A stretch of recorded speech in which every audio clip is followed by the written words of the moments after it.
Tell me who's gonna fight and who's giving in. FM 88 WPAR now presents the Good Fight broadcast with the evangelist Tony VanHooser. I surrender.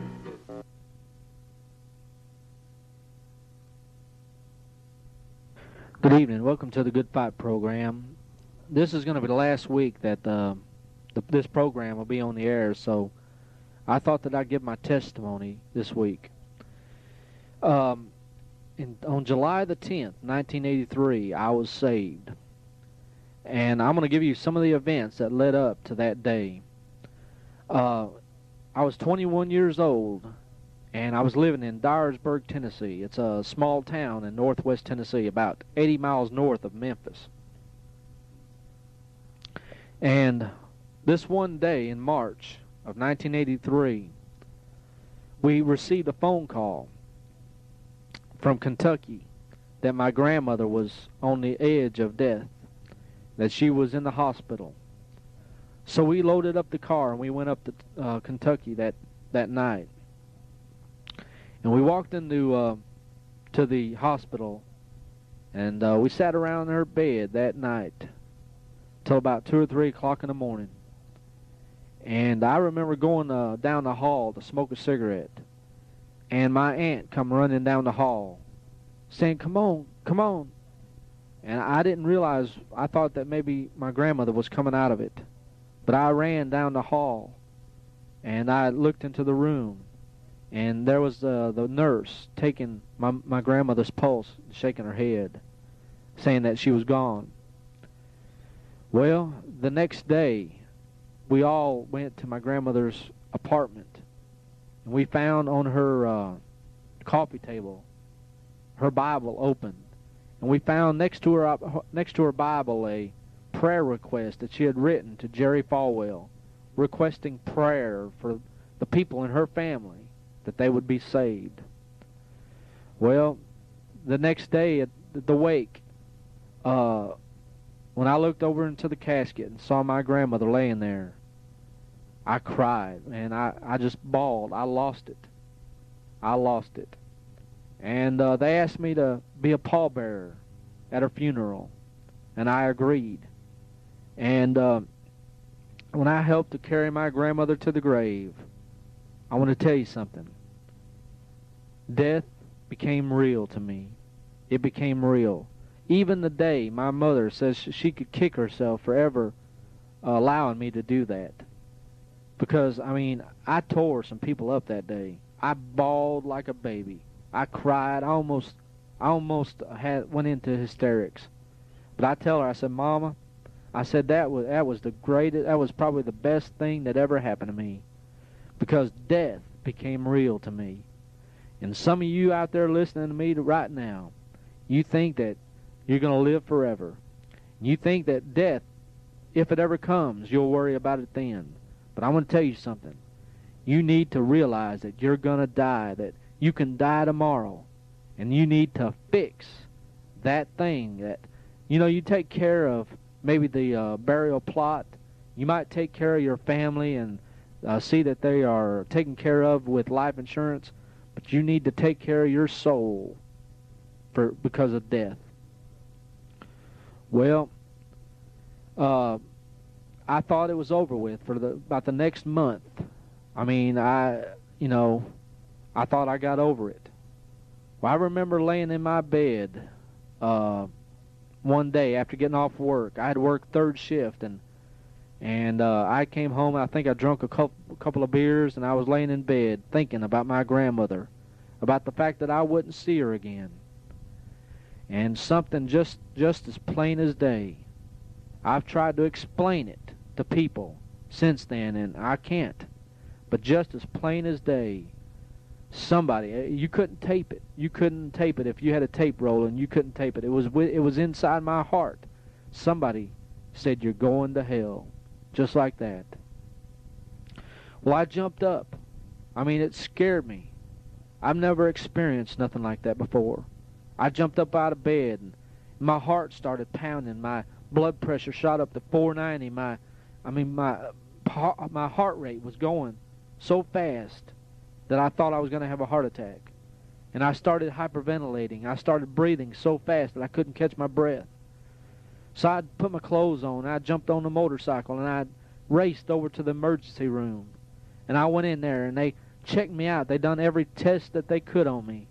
And they came back, and they said, Mr. VanHooser, there's nothing wrong with you. And I said, I know, yes there is, I'm dying. They said, no, there's nothing wrong with you. Well, they said, they gave me a shot, and they sent me home, and it calmed my nerves down for that day, and I passed out. And I thought, well, maybe it's over with. Maybe it's just an isolated incident. Well, it wasn't. It wasn't. About a week later, it happened again. I started hyperventilating. I couldn't catch my breath, and I started feeling numb, and I thought I was having a heart attack. It just kept happening. And over the next month and a half, I think I went to the hospital emergency room about 3 times.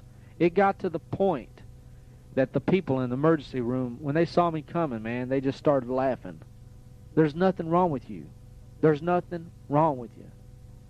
And I said, yes, there is. I'm dying. They said, well, go to your family doctor and let him check you out. So I went to my family doctor, and I let him check me out. And he checked me out. And he said, there's nothing wrong with you. There's nothing physically wrong with you. He said, you're just suffering from depression. Here, let me give you some pills. And he gave me some pills, and then those pills didn't help me at all. As a matter of fact, I think they messed me up even more. Well, a lot of people in my family were getting right with God about this time, and they were getting back in church. And I know now, I mean, even though they was getting messed up on false doctrine, they were still getting back in church. And so my aunt started coming around saying that she'd been seeing people get healed. So I said, well, that's what I need. I said, I'll go there. So I went. And it was a holiness church. And I went in there, and I'd never been in anything like that in my life. I had grew up in a Southern Baptist church. And my parents were Southern Baptist, and my dad was saved under Billy Graham. And I didn't have nothing against Southern Baptist Church. I just didn't know one church from the other. But I went in there, and they were different. It was like they were trying to worship God, something that I'd never seen in the Southern Baptist Church. But it was like they couldn't do it. It was like they were trying to, but it was fake.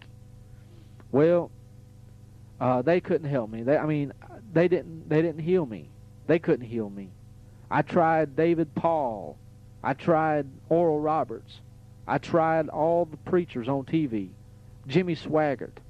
I put my hand on the TV as Oral Roberts prayed, and nothing happened. I was dying. Nobody could help me. My aunt had given me a tract on hell. She had given me a bunch of tracts.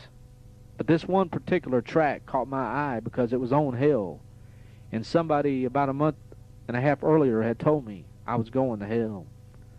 So I picked it up one day, and I started reading it. And I started saying, Lord, I know I'm going to die. I know I'm dying. And there's nobody that cares. There's nobody that can help me. So, Lord, if I can't get healed, I might as well get saved. I don't want to go to hell. I don't want to go to hell. So I got on my knees that day, and I prayed pretty much something like this. Lord, please save me. Lord, please save me from hell. I know I'm a sinner, and I know I deserve to go to hell. But please, Lord, by the Lord Jesus Christ and His blood, save me. That's pretty much what I said. Well, I didn't feel nothing. I didn't feel one thing. I had heard people say that when they got saved, they felt something. I didn't feel nothing. So all I did was I signed the tract, and I dated it, and I laid it up on the dresser. Well, about 2 or 3 days later, I started thinking, well, if I'm saved, if that tract said, if I said pretty much what I said, what that tract said, that I would be saved. So if I'm saved, I need to get in church. and I don't know where to go to church. I started praying. I said, Lord, I grew up in a Southern Baptist church, but all these people in my family, they're getting right with you, and they're going to holiness churches and Church of God. I said, Lord, please show me where to go to church. Well, about 2 days later, there came a knock at the door, and I went to the door and I opened it up, and there was 2 ladies standing there, and they were from an independent Baptist church about a mile from the house called Holy Hills Baptist Church. And they were out inviting people to church for the revival that they were going to be having in a couple of weeks. And I said, I'll be there. I'll be there. The Lord didn't have to knock me down. I mean, this was right after I prayed for the Lord to show me where to go to church. Well, I went. And that Sunday, I went forward and I got down on my knees at the altar.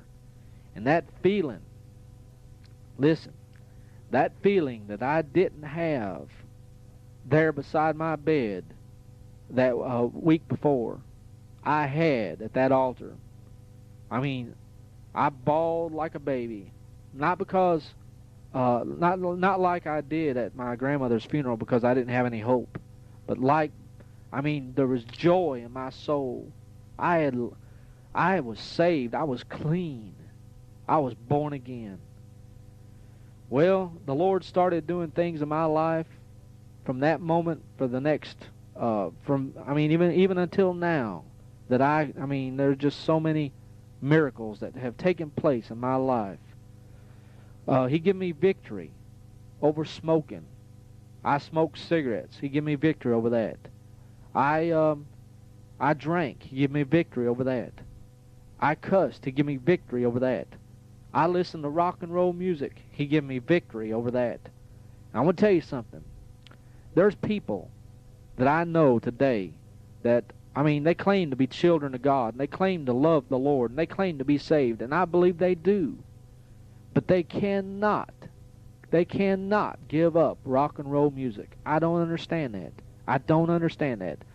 Listen, you get more trouble talking about rock and roll to Christians than you do talking about other things to lost people. I don't understand that. I don't understand it. But the Lord gave me victory over it.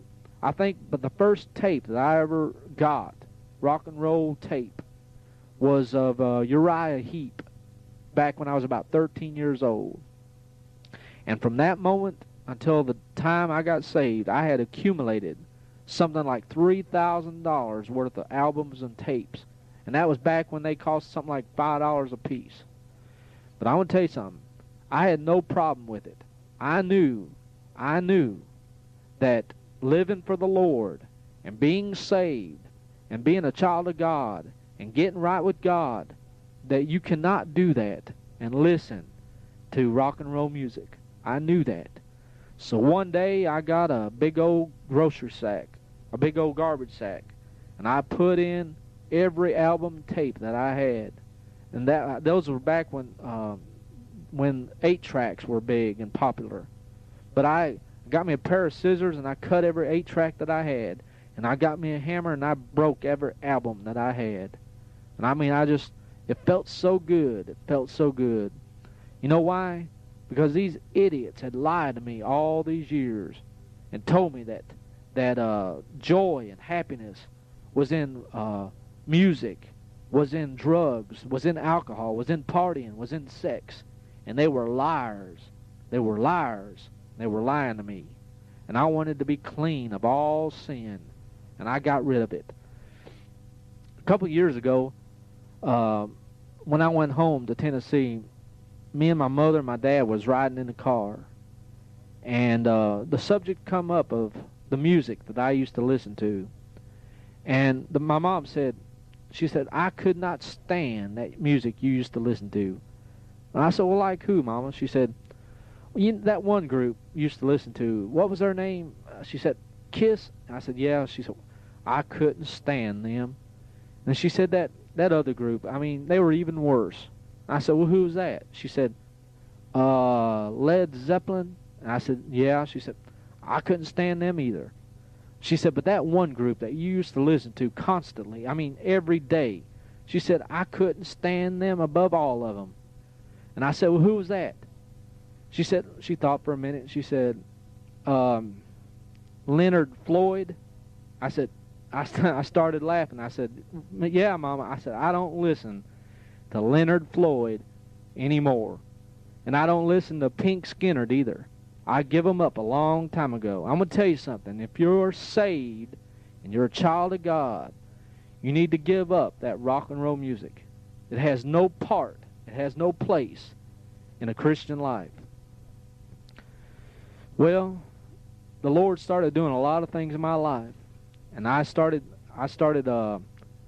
doing things at the church. I became a visitation coordinator. I became head of the tape ministry, and I started going to school at an institute that they had started there in Dyersburg, Tennessee. And it just seemed like I couldn't do enough for the Lord. I couldn't get enough. I couldn't get satisfied. I just wanted to do more and more and more. Well, the Lord, I felt like the Lord called me to preach. And so I went to Pensacola, Florida, the Pensacola Bible Institute. And I was down there for about a year and a half. And something took place in my life that I'm not going to go into. But the Lord, something happened. And I prayed, and I prayed, and I prayed, and I prayed, and I fasted, and I prayed. But it was like the Lord just wouldn't answer my prayer. I mean, it felt like, but I'm going to tell you something. The Lord was there.